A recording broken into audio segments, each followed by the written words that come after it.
Jaz večino fantov že poznam, no. Te mlajše poznam, te, ki so bili tukaj že prej v Olimpiji, smo se isto spoznali med tekmah, po tekmah,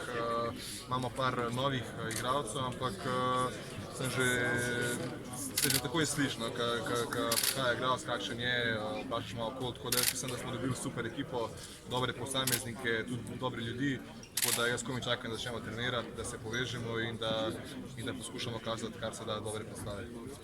Verjetno se boste strinjali, da ta na trenutke kar malo razvajena ljubljanska publika zdaj že res pričakuje, da se bo Olimpija vrnila na pot stare slave, da je to mogoče tista zadnja priložnost, ko lahko znova nekaj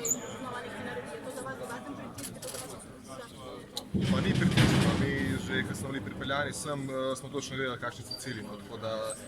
tisti, ki se boji pritiskov, ne bi smel priti sem, no, tako da mi vemo, kakšne so to sredine, kakšne so vlaganja, kakšni igralci so pripeljani, tako da to je sigurno naša dolžnost, ampak evo, kako rečemo, mi smo čisto novo ustvarjeni, sigurno bomo rabili nekaj časa, vse ekipe v ligi že igrajo, lahko vidite 5-6 let, imajo to eno okostje ekipe povezano, pridejo pa 2-3 nova igralca, mi smo pa vsi kompletno novi, no, tako da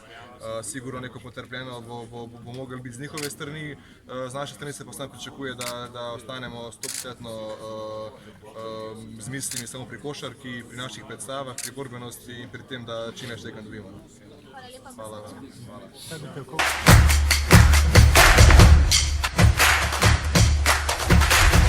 Fantje smo zbrani, tako da se vidimo na prvih tekmah v Dvorani Stožice. Cedevita!